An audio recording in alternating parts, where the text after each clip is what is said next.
आज Doubtnut app download करें। Doubtnut पर अपने सभी गणित, रसायन विज्ञान, भौतिक विज्ञान और जीव विज्ञान के डाउट्स का करो सफाया। बस प्रश्न की फोटो खींचो, एक ही प्रश्न को क्रॉप करो और तुरंत वीडियो सोल्यूशन पाओ। अभी डाउनलोड करें। हेलो स्टूडेंट्स, प्रश्न है दो क्रमिक m अवस्थाओं के बीच की अवस्था को किसके द्वारा व्यक्त किया जाता है। तो हमसे यहाँ पर पूछा गया है दो क्रमिक m अवस्थाओं जो कि विभाजन अवस्थाएं होती हैं कोई भी कोशिका की। तो यहाँ पर बात हो रही है, सबसे पहले हम बात करेंगे कोशिका चक्र की, या जिसे सेल साइकिल भी कहा जाता है। कोशिका चक्र जो है यह कोशिका का जीवन चक्र होता है, जिसमें कोशिका जो है वह वृद्धि करती है और विभाजित होकर पुत्री कोशिकाओं का निर्माण करती है। कोशिका चक्र को मुख्यतः दो अवस्थाओं में बांटा गया है। ये अवस्थाएं होती हैं जैसे कि अंतरावस्था, पहली जो है यह है अंतरावस्था, और जो दूसरी है वह हो जाएगी विभाजन प्रावस्था, या फिर इसे एम प्रावस्था भी कहा जाता है, इसे एम अवस्था भी कहते हैं। तो हम यहाँ लिख लेते हैं एम अवस्था, या फिर इसे कहा जाता है विभाजन विभाजन अवस्था। अब देखिए क्या पूछा गया है हमसे, दो क्रमिक एम अवस्थाओं के बीच की अवस्था को किसके द्वारा व्यक्त किया जाता है।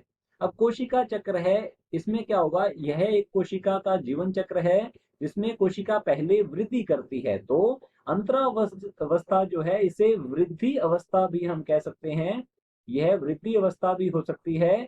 तो इसमें क्या होगी, कोशिका के आकार में वृद्धि होती है और फिर कोशिका जो है एम अवस्था में या विभाजन अवस्था में विभाजित होकर पुत्री कोशिकाओं का निर्माण करती है। फिर जो पुत्री कोशिकाएं हैं फिर वे क्या होंगी, फिर वे अंतरावस्था जो है क्या होंगी, फिर वे अंतरावस्था में वृद्धि करती हैं और फिर विभाजित हो जाती हैं। अर्थात हम कह सकते हैं कि एम अवस्था के बाद क्या आएगा, फिर से आती है अंतरावस्था और फिर उसके बाद आ जाएगी एम अवस्था या फिर विभाजन अवस्था। तो इस प्रकार से यह जो क्रम है यह लगातार जो है चलता रहता है। तो दो क्रमिक एम अवस्थाओं के बीच की जो अवस्था है यह कौन सी हो जाएगी, यह हो जाएगी अंतरावस्था। अंतरावस्था या जिसे वृद्धि अवस्था कहा जाता है। तो हमारा उत्तर होगा अंतरावस्था। अंतरावस्था या अंग्रेजी में इसे कहा जाता है इंटरफेज। इंटरफेज इसे कहा जाता है। और इसके बारे में हम और समझ लेते हैं। अंतरावस्था जो है इसकी भी उप प्रावस्थाएं होती हैं, जैसे कि जीवन प्रावस्था, एस प्रावस्था और G2 प्रावस्था। जीवन प्रावस्था को फर्स्ट गैप पीरियड या फर्स्ट ग्रोथ पीरियड या प्रथम वृद्धि प्रावस्था कहा जाता है।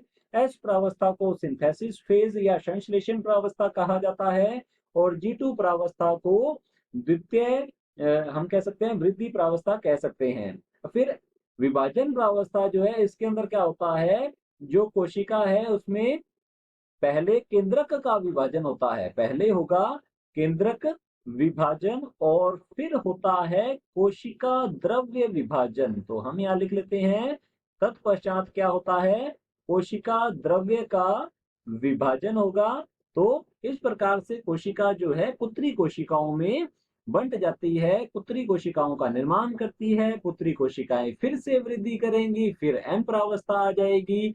तो इस प्रकार से दो क्रमिक एम अवस्थाओं के बीच की जो अवस्था होती है वह होती है अंतरावस्था। ये हमारे प्रश्न का उत्तर होगा। धन्यवाद। कक्षा 6 से 12वीं से लेकर नीट, IIT, JEE वो एडवांस के लेवल तक 1 करोड़ से ज्यादा छात्रों का भरोसा। आज ही डाउनलोड करें डाउटनेट ऐप या व्हाट्सएप करें अपने सारे डाउट्स 8400 400 400 पर।